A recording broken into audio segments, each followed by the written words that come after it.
দর্শনার্থী এখানে প্রতিনিয়ত এই তুর্কিশ মসজিদ প্লাস রয়্যাল স্টেশন ভিজিট করতে আসে।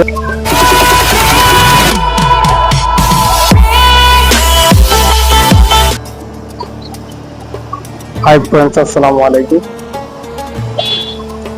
আমি এখন যে স্থানটিতে দাঁড়িয়েছি এটা হচ্ছে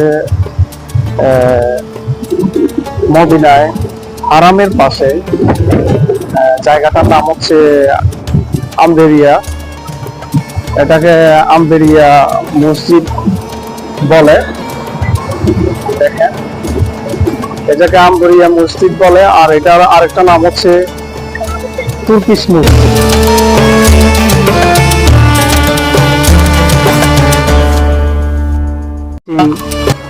মদিনার অন্যতম ঐতিহাসিক স্থাপত্য শিল্পের অন্যতম নিদর্শন হচ্ছে এই তুর্কিশ মসজিদ।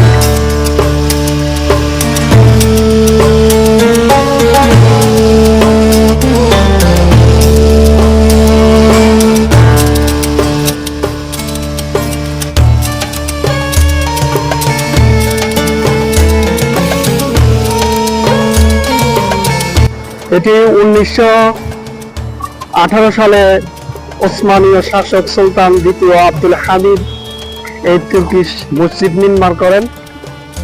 নির্মাণ কাজ সম্পূর্ণ।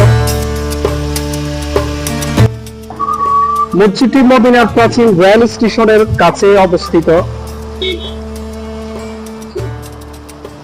এবং মূলত রেল স্টেশনের আসা মুসাফিরদের নামাজ আদায়ের জন্য এই মসজিদটি তৈরি করা হয়েছিল। মসজিদটির নকশা খুবই সুন্দর। এখানে গম্বুজের কারুকাজগুলো খুবই নিখুঁত।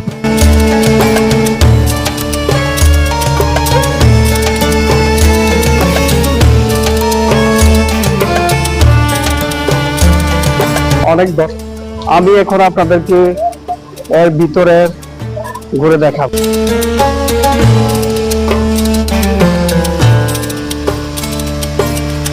আমি এতক্ষণ পর্যন্ত বাইরের সাইডটা আপনাদেরকে দেখিয়েছি। এখন আমি আর ভিতরে প্রবেশ করব। আমি আসছি তুর্কিশ মসজিদে, আপনাদেরকে ভিতরের সাইডটা দেখাবো। বিসমিল্লাহির রহমানির রহিম। দেখেন, আমি আসলে এই তুর্কিশ মসজিদের এই ঐতিহাসিক স্থাপত্য, তুর্কিশ মসজিদ এবং পাশের রেল স্টেশন অবস্থিত আছে। এটা হলো সেই ঐতিহ্যবাহী তুর্কিশ মসজিদ। এটার কারুকাজগুলো দেখেন, আসলে খুবই দৃষ্টিনন্দন, আনবিলিভেবল। আপনি এখানে আসলে প্রবেশ করলে আপনার হৃদয় আসলে খুবই শীতল হয়ে যাবে। তো আল্লাহ রাব্বুল আলামিনের কাছে আমি লাখ লাখ শুকরিয়া জ্ঞাপন করছি। আলহামদুলিল্লাহ, আল্লাহ রাব্বুল আলামিন আমাকে এখানে আসার এবং এই মসজিদে ঢুকার, দেখার এবং সালাত আদায় করার তৌফিক দিয়েছে। আল্লাহ রাব্বুল আলামিনের দরবারে আমি লাখ লাখ শুকরিয়া জ্ঞাপন করছি।